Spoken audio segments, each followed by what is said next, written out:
The sun dropped fast behind the red rocks. In minutes, the desert turned from hot to freezing. The alien cadets were not ready. They were young, still in training, still learning.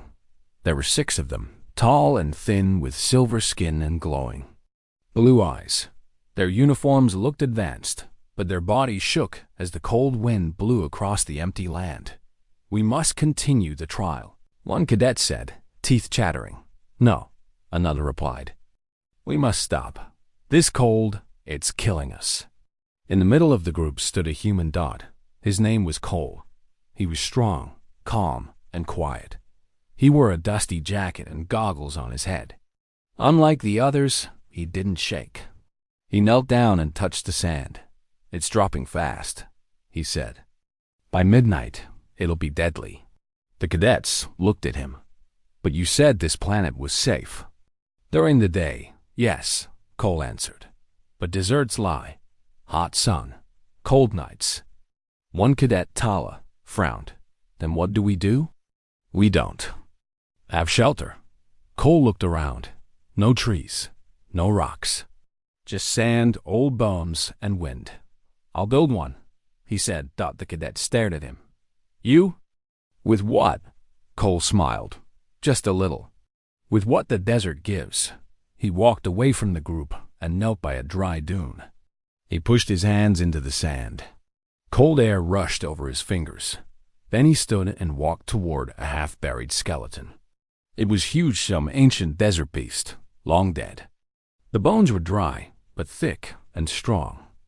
The cadets watched in silence. Cole picked up ribs, vertebrae, long curved pieces. He laid them out in a rough circle. One cadet whispered, "He's using bones to make a house?" Cole didn't speak. He just worked. He used the largest bones to build a low frame. Then he grabbed a flat tool from his belt and began digging. "Help me," he finally said. At first, the cadets didn't move. But then Tala stepped forward. "He knows what he's doing." Together, they dug a shallow pit and placed bones over it, like a roof. Then Cole did something strange. He poured sand over the bones. "Wait," one cadet said. "You're covering the roof?" Cole nodded. "Sand holds heat and blocks wind." It took an hour, but when they finished, the structure looked like a small dome. Bones below, sand above. Inside, it was quiet. Dark. And slowly warmer. One by one, the cadets crawled in. It wasn't perfect, but it saved them. Cole sat near the entrance, watching the stars. "Why do you know this?" Tala asked him. He shrugged. "My grandfather was a desert hunter. He taught me how to survive when the land turns cruel." "You are not like us," she said. "No," Cole agreed. "I'm not. But you brought me to test me. Now the desert is testing you." The cadets were silent. Outside, the wind howled louder. The temperature dropped below 0. Inside, the sand and bone shelter kept the warmth in. Barely, but enough. One cadet whispered, "We would have died." Cole nodded slowly. "You still might. Morning's far away." Then he reached into his bag and pulled out something strange, an old, soft cloth filled with hot stones.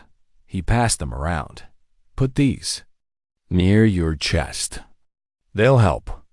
The cadets did, as he said. No one spoke again for a while, just the sound of breath and wind. Then Tala asked, "Is this what humans always do? Build from bones?" Another joked. "No," she said. "Turn death into protection." Cole didn't answer right away.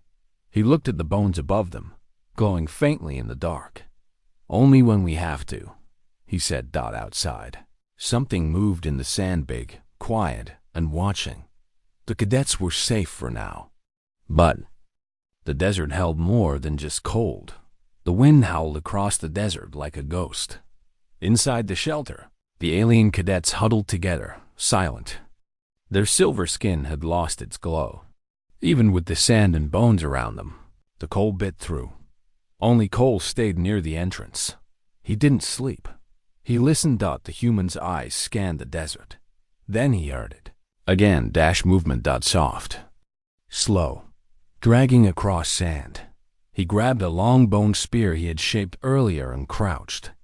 Tala whispered from behind him. "What is it?" "I don't know yet," Cole said, "but it's close." The cadets tensed. Something was outside. Then the sound stopped. Silence. But Cole knew better. In deserts, danger came quiet. Suddenly, a loud thump hit the side of the shelter. Sand dropped. From the roof, bones shook. One cadet screamed, "Stay down," Cole ordered. He peeked through a tiny hole in the wall. What he saw made his stomach tighten. A creature. Big, covered in fur and scales.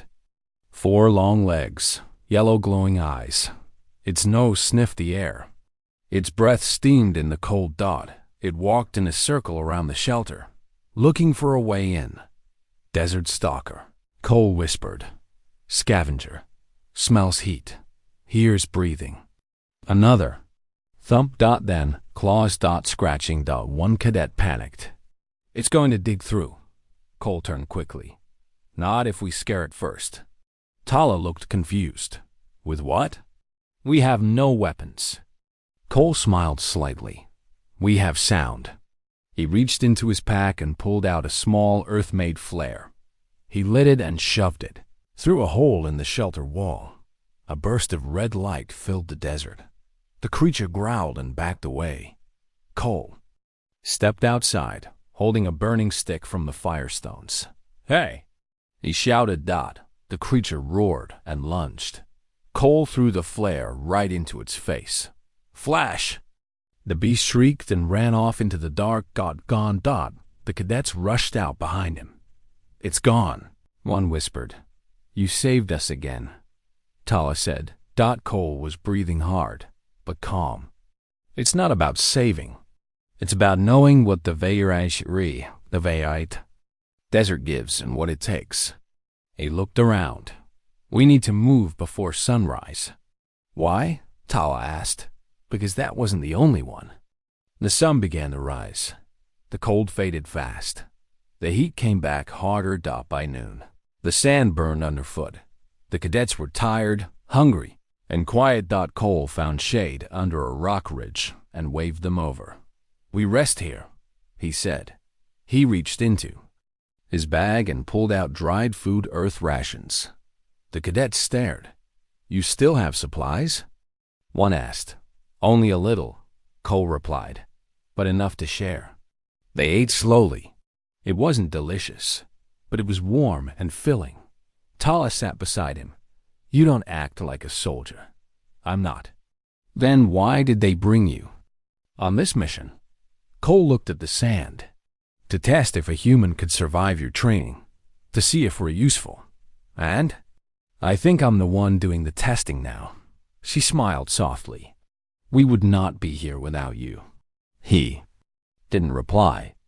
He just looked out at the endless sand, and then he saw it again. A shimmer in the distance. Not heat. Movement. Far across the desert. Black smoke rose into the air. Another cadet team had sent a signal. But the smoke wasn't normal. It twisted sideways, like something was pulling it. The black smoke twisted in the sky like a snake. Cole stood up quickly.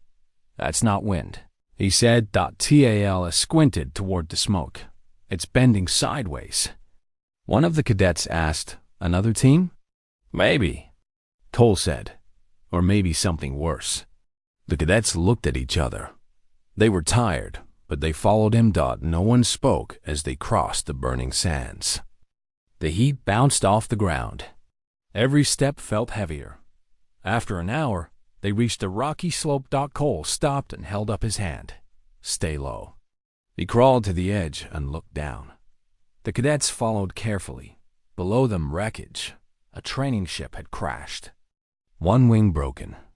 Fire still burning. Around the wreck. "Silence." Tala gasped. "It's Team Epsilon." Cole nodded slowly. "But where are the cadets?" They moved down the slope. Closer. Still no sign of life.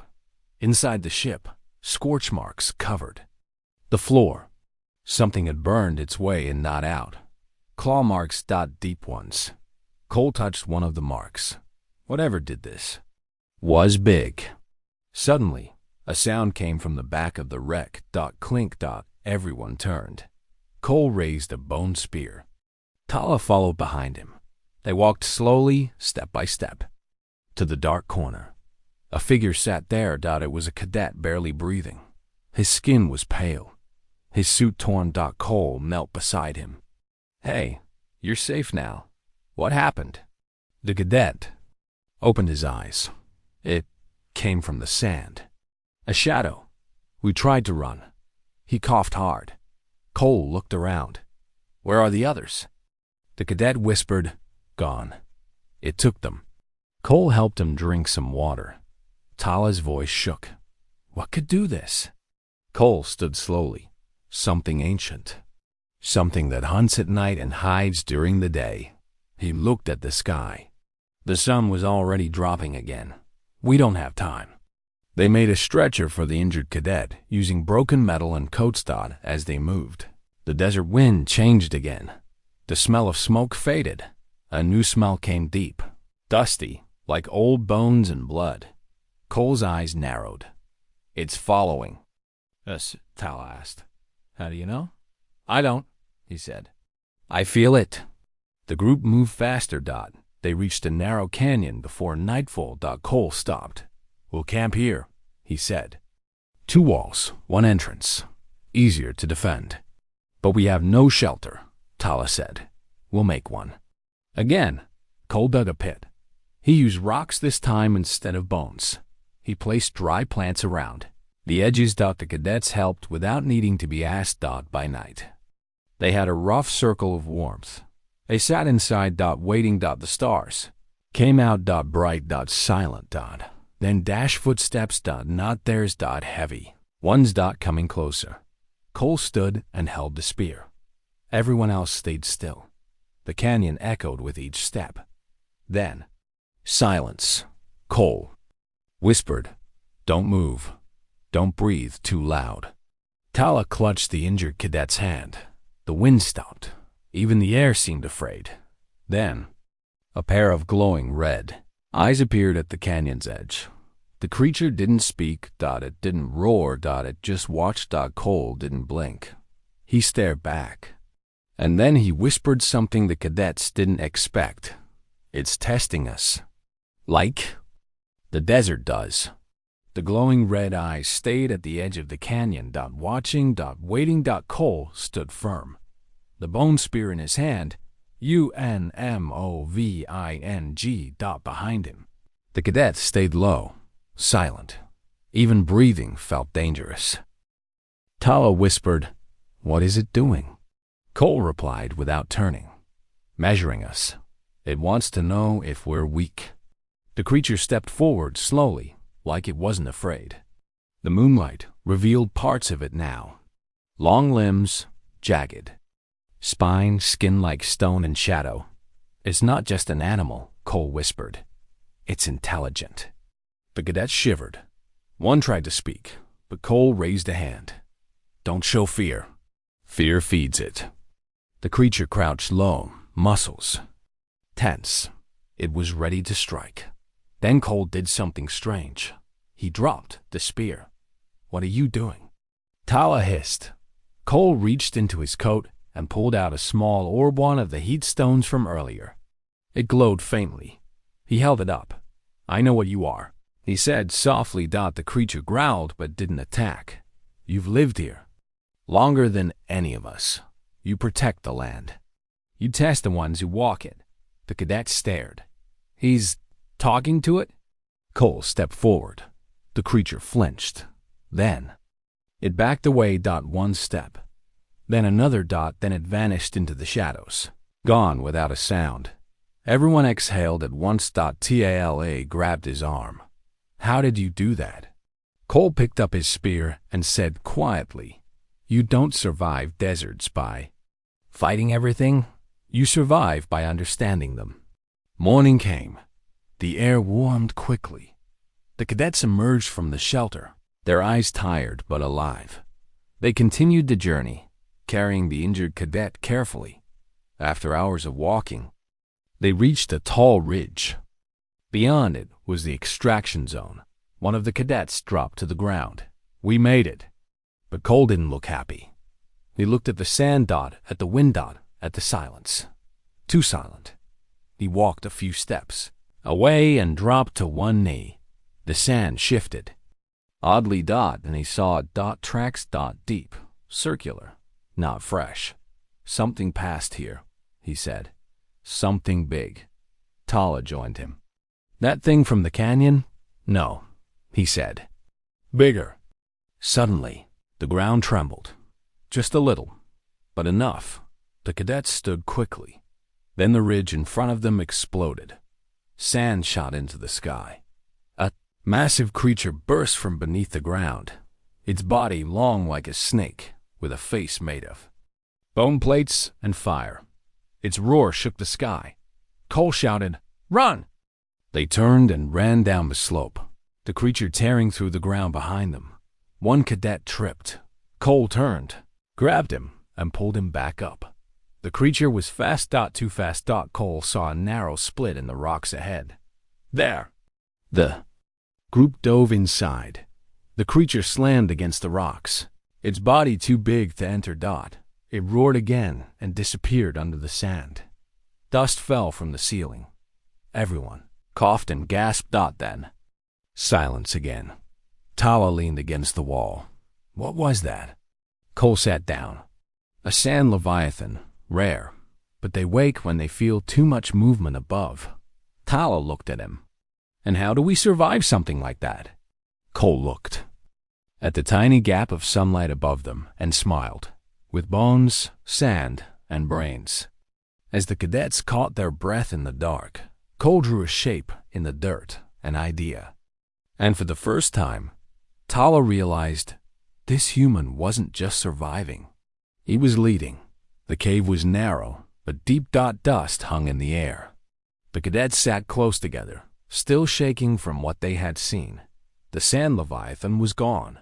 For now, Cole lit a small firestone and placed it on the ground. Soft light spread across the cave walls. Tala watched him draw in the sand again. "What are you making?" "A plan," Cole said. "If we go back out, it'll feel our steps again. So we're trapped?" "No," Cole said calmly. "We just have to move smarter." He pointed at the wall. "This cave runs deeper. Maybe there's another way out, a back tunnel." The cadets exchanged nervous looks. One said, "But we don't know what's inside." "Better to face unknown." "Dark," Cole said, "then known death." He packed his gear, checked the injured cadet, then led the way into the dark. The tunnel narrowed. They crawled on hands and knees. Rocks scratched their arms. Air grew thin, but Cole kept going, using firestone light to guide the way. After an hour, they entered a wider chamber. And froze. Bones. Hundreds of them, stacked neatly along the walls. Not just from animals, some were large, curved, alien. Tals whispered, "What is this place?" Cole walked slowly. It's not just a cave. It's a burial ground. He picked up a skull, long, narrow, not human. These were here before us. Long ago, he found carvings on the wall. Symbols, not words. Stories. Pictures of beasts, battles, and something strange, a circle of cadets, and a lone figure standing apart. That figure held a spear made of light. "It's a test," Cole said. "This whole desert, the creatures, the cold, all of it." "A test for what?" Tala asked. "For leadership, for survival." One cadet asked, "And who gives this test?" Cole looked at the carvings, the desert itself. Suddenly, a low hum echoed through the chamber. The bones began to shake. Dust fell from the ceiling. Tala grabbed Cole's arm. "What now?" "Back!" Cole shouted, but it was too late. A piece of the wall opened, not broken. Opened like a door. Behind it, glowing machines lit up, old, rusty, but still working. Cole stepped inside first. Inside was something none of them expected. A shelter not made by humans. Alien tech. Circles of heat, clean air, even food pods. This was here all along. Tala whispered. Cole examined the room. It was left by the ones who trained here before. Another species. Long gone. The cadets stared in awe. Then Tala looked at him and said, "How did you know this would be here?" Cole smiled. "I didn't. I just trusted the signs." They rested, warmed up, and recharged. The injured cadet now had full oxygen. Everyone slowly recovered. Then Cole stood. "It's not over yet," he said. "We still need to finish the trial. Reach the extraction point." "But the Leviathan," one cadet began. Cole nodded. "We'll go around it. Underground." He pointed to a vent tunnel on the side of the shelter. "It leads out. I'll go first." Tala stepped beside him. "No," she said. "We'll follow you." As they entered the narrow tunnel once more, no one noticed that the carvings on the wall had changed, now showing a new figure, walking ahead of the others, holding fire in one hand and bones in the other. The tunnel narrowed as the group moved forward. Hot air blew in from ahead. It smelled like salt. An iron. Cole led the way, his hand brushing against the tunnel wall, feeling every change in shape, in heat, and pressure. Behind him, Tala kept the injured cadet steady, while the others followed in silent trust. Then light appeared at the end. Daylight. They reached the surface. The exit was behind a sharp ridge high enough to hide them from the Leviathan's hunting path. Cole stepped out first. The sky was burning orange. A storm was coming. Not just wind. Sand. And lightning. Tala joined him, her eyes wide. "A sandstorm?" Cole nodded. "And a strong one. No walking in this. But the extraction zone is only 2 kilometers away." "Won't matter," Cole said. "Storm like this will strip flesh." He looked around. No shelter. No bones. No rocks big enough to hide under. He scanned the ridge. Then he saw it, half-buried bones in the sand. A spine. Huge. Same beast as before, but this one was long dead. He grinned. Time to build again. With speed and skill, Cole led the cadets in building a barrier.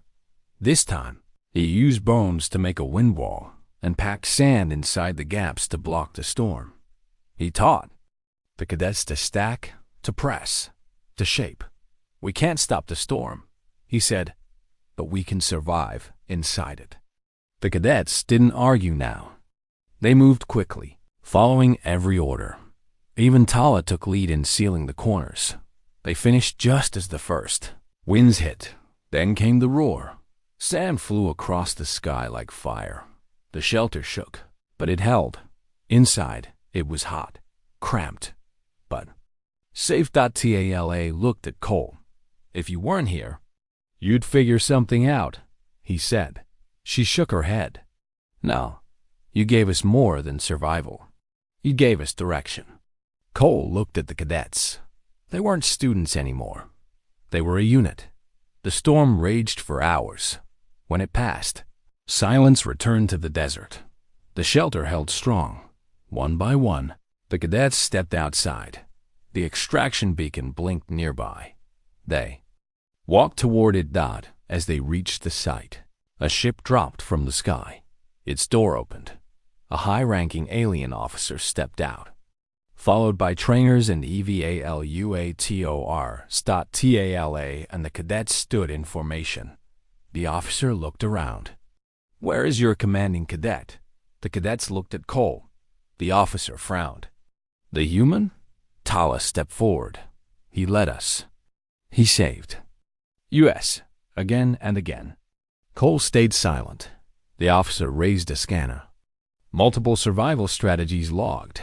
Sand shelter, thermal layering, tunnel escape, predator diversion. He looked at Cole. "You passed a test that wasn't meant for your species." Cole shrugged. "Didn't know I wasn't supposed to." The officer nodded once, noted, He turned to the ship crew. Prepare full report. Human resource class upgraded to Tier 1 survival asset. Cole looked at Tala. What does that mean? She smiled. It means next time they won't just test you. They'll ask you to teach. As Cole stepped onto the ship, he looked back at the desert one last time and saw something move beneath the sand, watching, waiting, not a threat, a witness. The ship rose slowly from the sand, carrying the cadets and the human who had led them. Inside, the medical team treated the injured. The others sat quietly, tired but changed. Tala stood near the viewing window, watching the desert fade below. Cole walked over and stood beside her. You miss it already? He asked. She smiled. Strangely, yes. They both watched the sand, golden and endless. Cole finally spoke. I came here to survive, not to lead. But you did both, she replied. You taught us more than our instructors ever did. He looked down at his calloused hands. I only did what I was taught by others. My grandfather, old soldiers, people who listened to the land. Tala looked at him. Do you know what the desert really tested? He raised an eyebrow.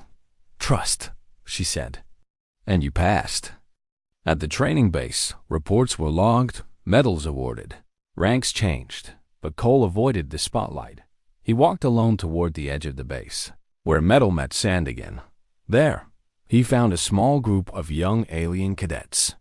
New recruits. They sat in a circle, cold wind brushing past them. One held a small fire starter, trying to light it. It failed. Again. And again. Cole walked up quietly. Mind if I show you something?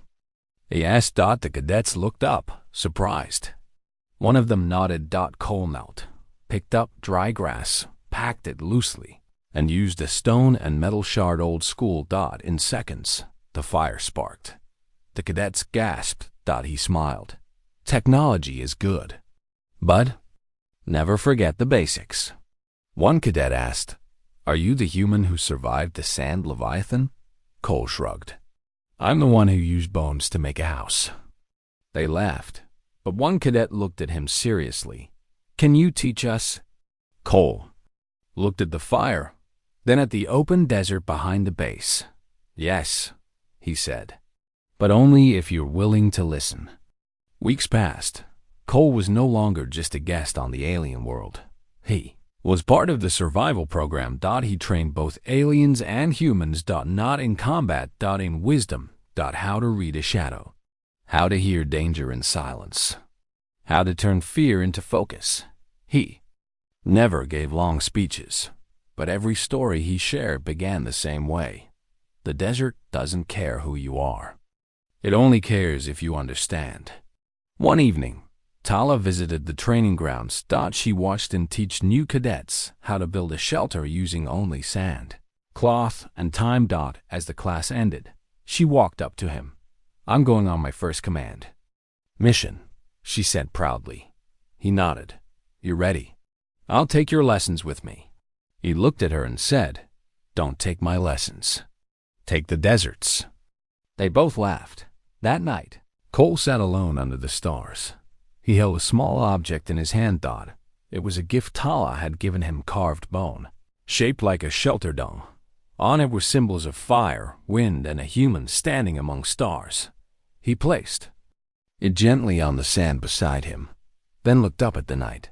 Sky. Quiet. Endless. And waiting for the next lesson. Because in every world, on every harsh land, there is always someone who builds with bones and leaves behind shelter for others.